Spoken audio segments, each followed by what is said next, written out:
ছাত্ৰ ছাত্ৰীসকল আজিৰ ভিডিঅ'টো লৈ আহিছো ক্লাছ 8ৰ ইংলিছ সাবজেক্টৰ lesson number 2 my native land এই পাঠটিৰ সম্পূৰ্ণ প্ৰশ্নৰ উত্তৰসমূহ। 1 নম্বৰ প্ৰশ্নত দিছে read the poem and answer the following question. কবিতাটো পঢ়া আৰু তলৰ প্ৰশ্নবোৰৰ উত্তৰ দিয়া।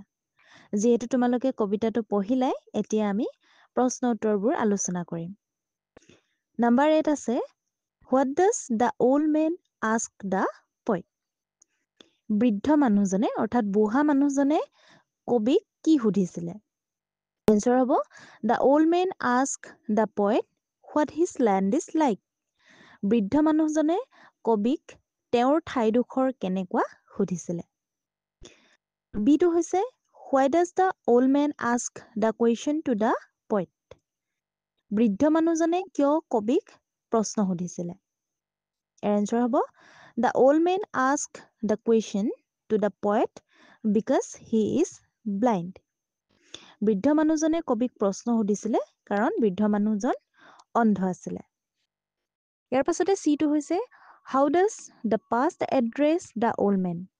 What does that form of address mean?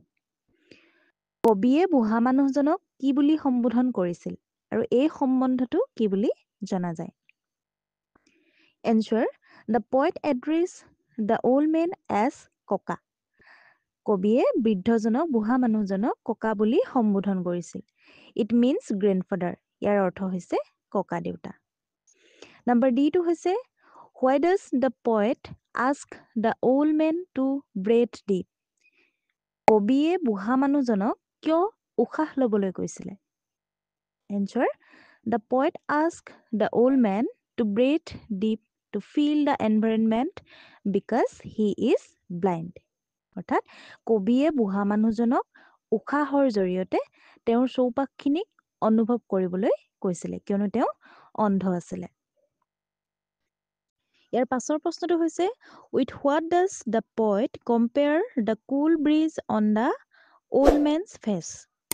অৰ্থাৎ কবিয়ে বুঢ়া মানুহজনৰ চৌপাশে বলি থকা শীতল বতাহজাকক কিহৰ লগত তুলনা কৰিছে? Answer The poet compares the cool breeze on the old man's face with the peaceful breath of his land. কবিয়ে বুঢ়া মানুহজনৰ চৌপাশে বলি থকা শীতল বতাহজাকক তেওঁৰ মাটিৰ শান্তিময় পৰিৱেশৰ লগত তুলনা কৰিছে। ইয়াৰ পাছতে F নম্বৰটো হৈছে With what does the poet compare the contented gargling of the little baby? কবিয়ে সৰু ল'ৰাৰ কলকলনিক কিহৰ লগত তুলনা কৰিছিলে? Answer The poet compares the contented gargling of the little baby with the sale of his land. কবিয়ে সৰু কেঁচুৱাটিৰ কলকলনিক তেওঁৰ মাতৃভূমিৰ হাৰুৱা মাটিৰ লগত তুলনা কৰিছে। যিটো হৈছে What does the chorus of the cuckoo and the sparrow do? কুলি, ঘৰচিৰিকা আদি চৰাইৰ সমবেত সংগীতে কি কৰে? ইয়াৰ এনসাৰটো হ'ব The chorus of the cuckoo and the sparrow saves the native land. কুলি আৰু ঘৰচিৰিকা আদি চৰাইৰ সমবেত সংগীতে আমাৰ ঠাইডোখৰৰ চৌপাশে গঢ় দিয়ে। ইয়াৰ পিছৰ কুৱেশ্যনটো হৈছে What are the things that create the soul of the poet's beloved country? অৰ্থাৎ কোনবোৰ বস্তুৱে কবিৰ মৰমৰ দেশখনক আত্মা প্ৰদান কৰে?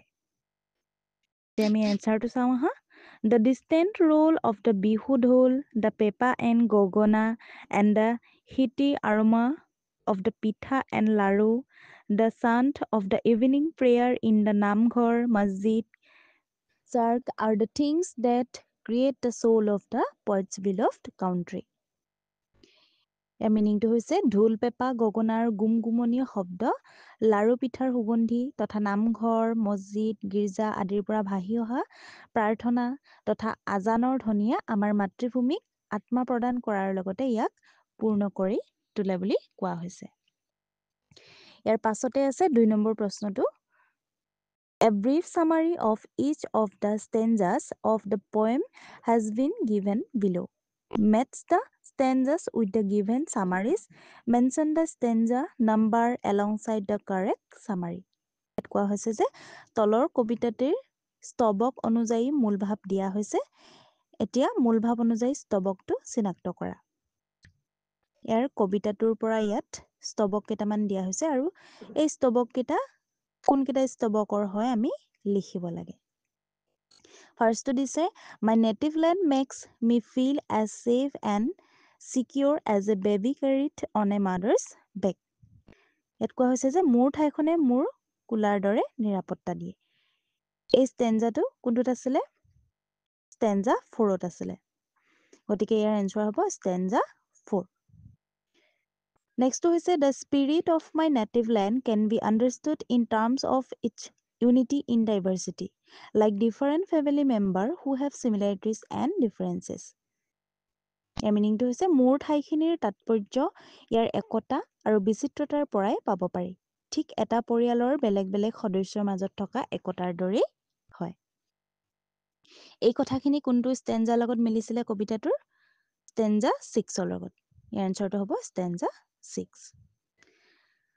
ইয়াৰ পাছতে the lonely blind old men in the street ask me to describe our native land. অৰ্থাৎ ৰাস্তাত থিয় হৈ থকা অকলশৰীয়া অন্ধ বৃদ্ধজনে মোক ঠাইডোখৰৰ বৰ্ণনা দিবলৈ কৈছিলে। কথাষাৰ ক'ত আছিলে? ষ্টেঞ্জা 1ত। নেক্সটটো হৈছে our native land is rich in its gift of nature and is brought to life by the birds and animals that playfully roam its rich green forest. ইয়াত কোৱা হৈছে যে আমাৰ নিজৰ ঠাইখন প্ৰাকৃতিকভাৱে অতি চহকী আৰু ইয়াৰ চৰাই চিৰিকটি জীৱ জন্তু সকলোৱে অৰণ্যৰ চাৰিওফালে বিচৰণ কৰি ইয়াক জীৱন্ত কৰি তোলে। এই কথাখিনি কবিতাটিৰ ষ্টেঞ্জা 5ত আছিলে। ইয়াৰ এনচাৰ হ'ব ষ্টেঞ্জা 5। নেক্সটটো দিছে the touch of our native land is as peaceful as the cool fresh blowing after a night of thunder and rain. অৰ্থাৎ আমাৰ ঠাইডোখৰৰ শান্তিময় শীতল বতাহজাক ঠিক ধুমুহাৰ পাছত অহা বতাহজাকৰ দৰেই নিৰ্মল। এই ষ্টেঞ্জা 3ত এই কথাষাৰ আছে। ইয়াৰ পাছতে আছে 3 নম্বৰ প্ৰশ্নটো কি দিছে চাওঁ আহা।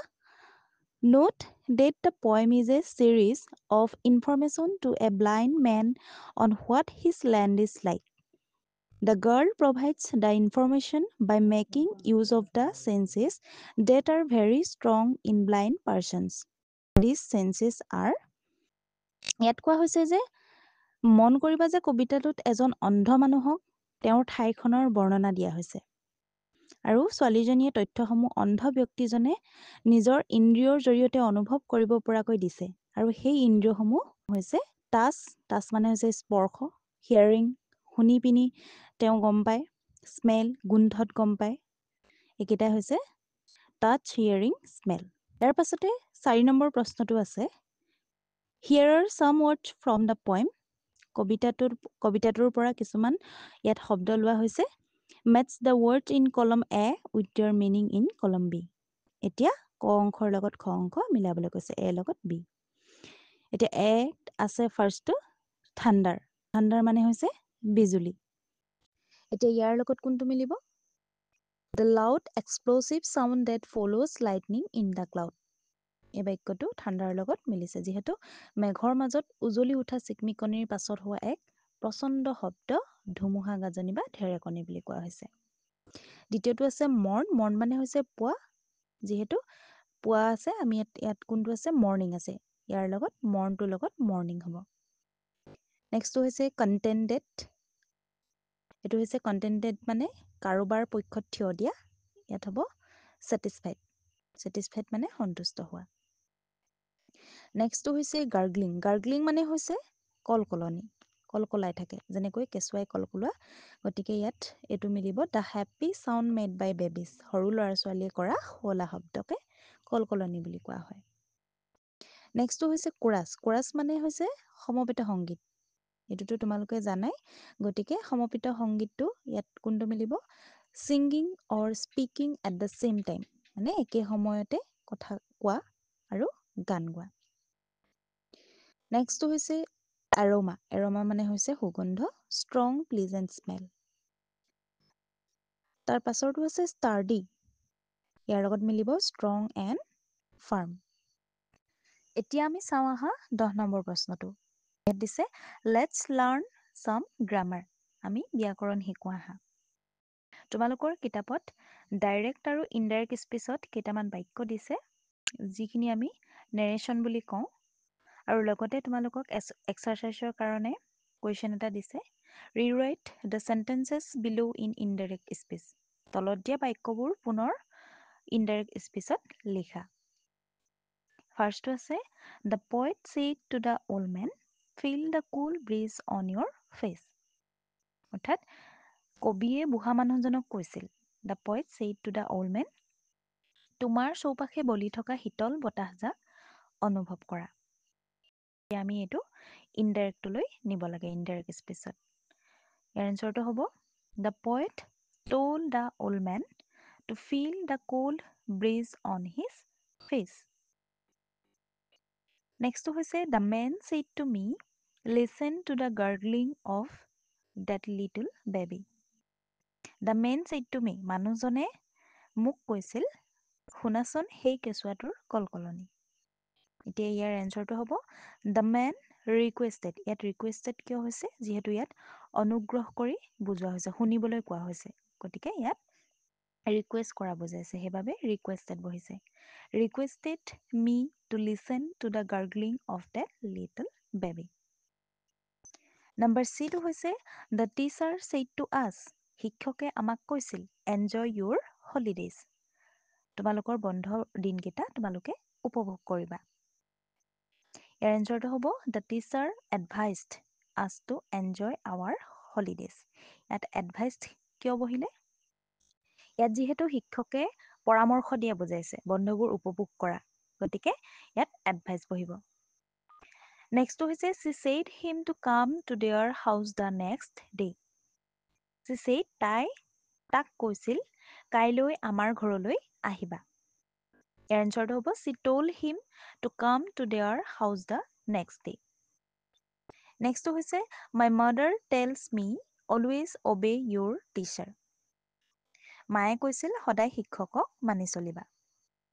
এনচাৰটো হ'ব my mother advises me to obey our teachers always. ইয়াতো এইটো উপদেশ দিয়া বুজাইছে, গতিকে এডভাইচেছ বহিছে। নেক্সটটো হৈছে আই ছেইড টু হিম কাম টু আৱাৰ হাউচ টমৰো। অৰ্থাৎ মই তাক কৈছিলোঁ, কাইলৈ আমাৰ ঘৰলৈ আহিবা। এনচাৰটো হ'ব I told him to come to our house the next day. ইয়াত টমৰো আছে, টমৰো থাকিলে ডাইৰেক্ট স্পীচত যেতিয়া টমৰো থাকে, তেতিয়া আমি ইনডাইৰেক্ট স্পীচত কি বহাম? দ্য নেক্সট ডে বহে। ইয়াৰ পাছতে she said to me get me a glass of water please. ইয়াত প্লিজ আছে, গতিকে এইটো ৰিকুৱেষ্ট কৰা বুজাইছে। ইয়াত কি বহিব? She requested me to get her a glass of water. তাৰপাছতে এইচ নাম্বাৰটো হৈছে the man said to me please close the gate. মানুহজনে মোক কৈছিল, প্লিজ ক্ল'জ দ্য গেট, অৰ্থাৎ অনুগ্ৰহ কৰি গেটখন বন্ধ কৰি দিয়া। ইয়াতো প্লিজ আছে, গতিকে প্লিজ থাকিলে এইটো ৰিকুৱেষ্ট কৰা বুজোৱা হয়, গতিকে আমি ইয়াত বহাম the man requested me to close the gate. ছাত্ৰ ছাত্ৰীসকল, আজিৰ ভিডিঅ'টো আছিল ইমানেই। ইয়াৰ পাছৰ ভিডিঅ'টোত আমি নেক্সট চেপ্টাৰটোৰ কুৱেশ্যন এনচাৰসমূহ আলোচনা কৰিম, গতিকে তোমালোকে আমাৰ চেনেলটো ছাবস্ক্ৰাইব কৰি থ'বা।